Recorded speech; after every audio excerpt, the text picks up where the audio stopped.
Deus abençoe, amados. Graças a Deus estamos aqui mais uma vez para passar a mensagem do Senhor para o povo de Deus, da Primeira Igreja Batista em Andaraí, suas congregações e demais pessoas que se interessem em ouvir a palavra de nosso Senhor. Lembrando sempre que estamos no ano 2020, ano do perdão. Entendendo que o perdão só pode ser dado por quem já é perdoado. Diz assim o nosso texto, em Efésios capítulo 4, 30 a 32, e não entristeçais o Espírito Santo de Deus, no qual estáis selado para o dia da redenção. Antes, sede misericordiosos, perdoando-vos uns aos outros, como também Deus vos perdoou em Cristo. Amados, pastor Rio fez um esclarecimento maravilhoso na última mensagem de quarta-feira, mostrando que estamos selados para o dia da redenção.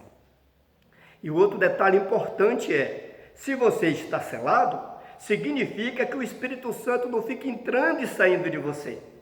Você precisa confiar em Deus, você precisa ter certeza dos cuidados dele na sua vida. Só que ele fala uma coisa interessante, é que você pode entristecer o Espírito. E você entristece o Espírito Santo quando você não acredita que já é perdoado por Deus e quando você também escurece o perdão, evitando de perdoar o seu próximo. Por isso que ele conclui o versículo dizendo, antes sede misericordiosos, perdoando-vos uns aos outros, como também Deus vos perdoou em Cristo. Dito isso, temos que entender agora a maior base da presença do Espírito Santo em nós. Porque o perdão restaura, alegra e multiplica piedosos. Quando diz alegra, está dizendo que é uma das funções do reino de Deus. Porque o reino de Deus não é comida nem bebida, mas é justiça, paz e alegria no Espírito Santo. E com isso, entra o perdão para trazer toda essa alegria, como o salmista do Salmo 32, de 5 a 7, nos deixa essa mensagem. Confessei-te o meu pecado, e a minha iniquidade não encobri, e tu perdoastes a culpa do meu pecado. Ó, que alívio! Pelo que todo aquele que é piedoso, ore a ti a tempo de te poder achar. Tu és o meu esconderijo, preserva-me da angústia, de alegres cânticos de livramento me cercas. É notório que os homens piedosos em algum momento cometem pecado. Eles são piedosos por confessarem suas culpas, crendo na restauração do Senhor, que lhes assegura perdão e alegria, para motivar outros justos a saírem da angústia por ainda pecarem, conforme Eclesiastes 7:20. O cristão piedoso reconhece e confessa os seus pecados por crer na restauração advinda do perdão em Cristo, que eleva o temor a Deus, conforme o Salmo 130, 3 e 4, que diz assim, se tu, Senhor, observares a iniquidade, quem subsistirá? Mas contigo está o perdão, para que sejas temido. Deus não quer ser temido por causa de coronavírus, Deus não quer ser temido por causa de praga, e nem por causa dos 7 males que vem por aí, e nem tampouco por causa dos sete juízes dele. Ele quer ser temido por causa do perdão, porque nós já nascemos do pecado original, já nascemos condenados, já somos filhos de alguém que foi condenado e expulso, então não temos mais nada para respeitar a Deus, senão o perdão. É a única coisa que temos, é o perdão. E diante disso, meus amados, vem a mensagem da nossa semana, que estamos no último dia dessa mensagem. Os piedosos restaurados perdoam enquanto oram no seu lar. Conforme Efésios diz, porque o sucesso da oração depende de posicionamentos. E temos 2 posicionamentos que não devemos deixar de mão, que é de crer e de perdoar. Por isso vos digo, que tudo que pedirdes em oração, crede que o recebereis e tê-los-eis. Quando estiverdes orando, perdoai, se tendes alguma coisa contra alguém. Amém? Temos que ter essa consciência, para que também vosso Pai que está no céu vos perdoe as vossas ofensas. O povo de Deus, que normalmente é chamado para congregar, para reunir, para exercitar o perdão na comunhão com os irmãos da fé, agora é convocado para aplicar na sua casa aquilo que aprendeu na igreja, aquilo que é necessário para abençoar agora a sua família, livrando a sua família dos juízos atuais e do juízo eterno, conforme o Salmo 22, que a gente aprende tudo, no 25 a 27, exatamente para que as famílias sejam abençoadas. E por assimilar o perdão, conforme Jesus ensina, é que na hora dos juízos, o cristão se protege em casa e cultua com a sua família, conforme Timóteo 3,4, como já foi bastante dito nas mensagens anteriores, que aquele que não cuida da sua família, como vai saber cuidar da igreja de Deus? E para hoje, irmãos, a mensagem se coloca dentro de um patamar das razões das pragas. Nós somos pessoas de um mundo, de um sistema de muita corrupção. E nós precisamos sempre estar sendo corrigido. Nós precisamos de sempre ser aperfeiçoado. Aquelas pessoas boas que de tanto ver coisa ruim acabam fazendo mal também, elas precisam de um estímulo para não fazer esse mal. Portanto, hoje nós vamos trabalhar em dois textos. Um é Mateus capítulo 6, de 5 a 13, e o outro Zacarias 12, de 8 a 14. Em Mateus 6, a gente vai ler e meditar exatamente na oração que o Senhor nos ensinou e alguns detalhes que ele fala dessa oração.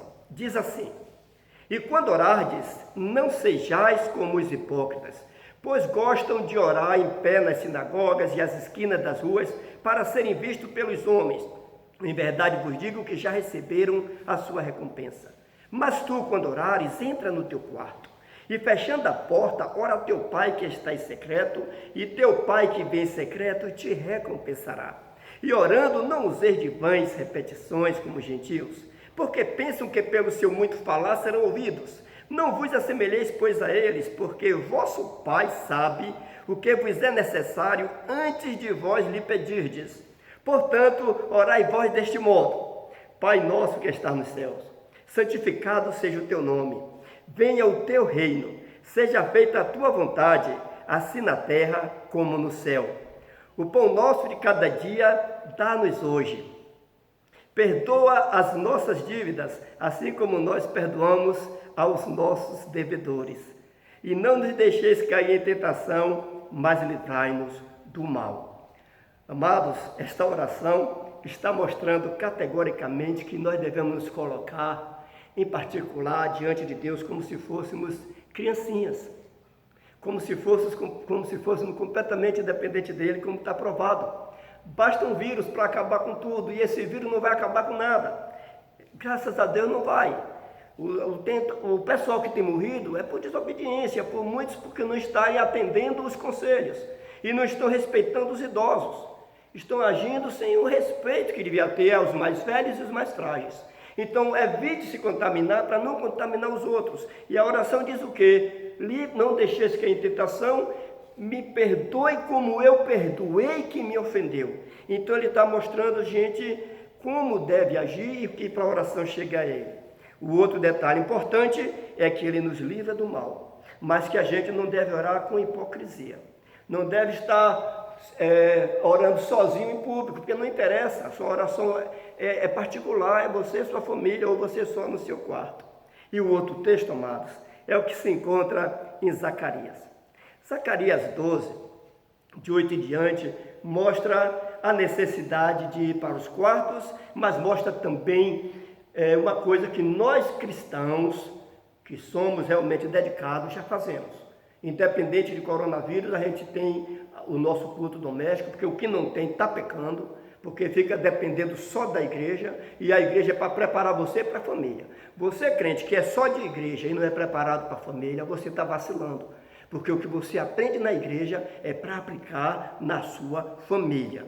E graças a Deus que Deus está mandando isso para que a gente comece a aplicar na família.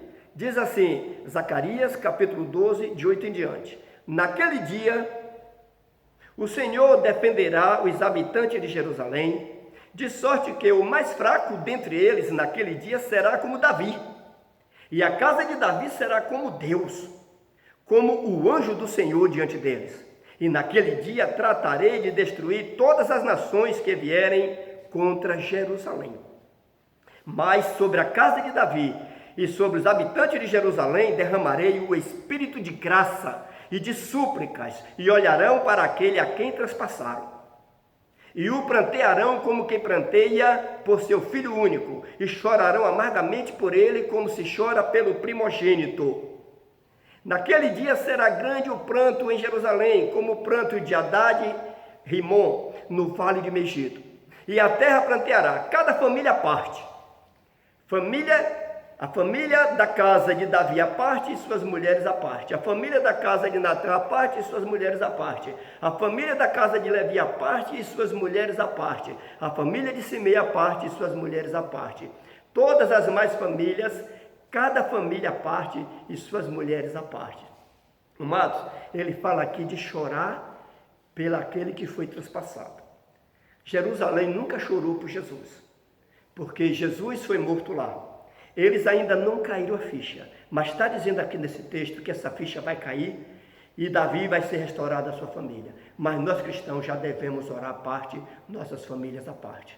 E nós devemos continuar com esse exemplo para que Jerusalém tenha toda a oportunidade para chorar à parte, logo por esse que foi traspassado, para que a salvação do mundo inteiro aconteça. E nós aqui estamos ainda em campanha de missões mundiais, e nossa igreja não está cultuando aqui no templo, mas nós temos o privilégio de já termos deixado o nosso tempo preparado, como eu sei que a maioria das igrejas o fez. E para a honra e glória de Deus, temos que pregar para todas as nações. Em vez de ficarmos chorando, devemos, em vez disso, anunciar o Evangelho. Continue usando agora seu WhatsApp, que é um momento propício para isso, para mandar as mensagens boas que você tem ouvido. E não fique mandando mensagens que mandam para você de coisas que não vêm oficialmente, não. Mande mensagens que realmente edifiquem. Então veja o cenário aqui do nosso templo. Está vazio, mas está com todos os símbolos dos países dos quais missões mundiais faz parte, o mundo inteiro. Então veja a nossa realidade. A nossa oração, irmãos, no nosso quarto, deve ser por todas as nações. Está aqui o símbolo de todas as nações da terra. E você vai ver avançando, você vai ver lá no centro, bem na frente, Brasil e Israel juntinho. Porque Israel é a terra do Senhor Jesus. Israel é de onde Jesus veio. O povo de Jerusalém é um povo que merece todo o nosso cuidado, porque é o povo que vai chorar por último por aquele que foi traspassado. E nós devemos agora honrar o Senhor Jesus Cristo, fazendo com que chegue esse evangelho mais fácil a todas as nações. E nós precisamos desde já aproveitar esses momentos para orar. Continua orando, minha gente. Continue orando, povo meu. Depende de você e de mim, para que haja a paz de Israel, para que o povo de Deus seja todo ele ajuntado, porque Israel é o povo primário de Deus. Nós entramos de carona, porque o amor de Deus é por todos, mas Israel ficou por último nesse sentido, mas nunca deixou de ser amado por Deus. E contudo, vamos ler o Salmo 91 para a nossa conclusão.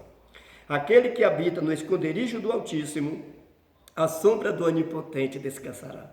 Direi do Senhor, Ele é o meu Deus, a minha fortaleza, o meu refúgio, e nele confiarei. Certamente Ele te livrará do laço do passarinheiro e da peste perniciosa. Ele te cobrirá com as suas penas e debaixo de suas asas encontrarás refúgio. A sua verdade é escudo e broquel. Debaixo das suas asas estarás seguro. Não temerás o terror da noite, nem seta que voe de dia, nem peste que anda na escuridão, nem praga que destrói ao meio-dia. 1000 cairão ao teu lado e 10.000 à tua direita, mas tu não serás atingido.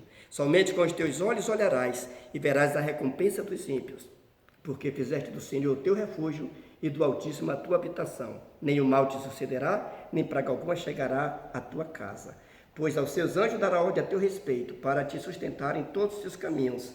Eles te sustentarão nas suas mãos para que não tropeces com o teu pé em pedra. Pisarás o leão e a áspide, calcarás aos pés o filho do leão e a serpente. Porque tão encarecidamente me amou, eu o livrarei. Poloei no alto retiro, porque conheceu o meu nome. Ele me invocará e eu lhe responderei. Estarei com ele na angústia. O livrarei e o glorificarei, e lhe darei abundância de dias, e lhe mostrarei a minha salvação. Amados, o primeiro livro bíblico sagrado mostra Deus trabalhando para restaurar o caos que Babel gerou entre as famílias da terra. E Deus escolhe pessoas fiéis, colocando-as em situações que as mova a cultuar em casa, com a justiça do perdão, até que possa abençoar as nações como igreja. Ocultarei eu, Abraão, o que faço? Visto que Abraão certamente virá a ser uma grande e poderosa nação, e por meio dele serão benditas todas as nações da terra, porque eu tenho escolhido, a fim de que ele ordene a seus filhos e a sua casa depois dele, para que guardem o caminho do Senhor, para praticarem retidão e justiça, a fim de que o Senhor faça vir sobre Abraão o que a respeito dele tem falado. Gênesis 18, 17 a 19. Nessa mostra, o cristão fiel é aquele que, quando a igreja é impedida de reunir, ou não há igreja local, ele leva a família ao perdão, cultuando a Deus em casa, exercendo a piedade com frutos dignos de arrependimento, conforme 1 Timóteo 5,4 que diz: mas se alguma viúva tiver filhos ou netos, aprendam eles primeiro a exercer piedade para com os da sua própria família e a recompensar os seus progenitores, porque isto é agradável a Deus. Cuide dos seus velhos, cuidem de seus pais, cuide da sua família. Que Deus nos abençoe, que a graça de nosso Senhor seja com todos. E obrigado, Jesus. Amém.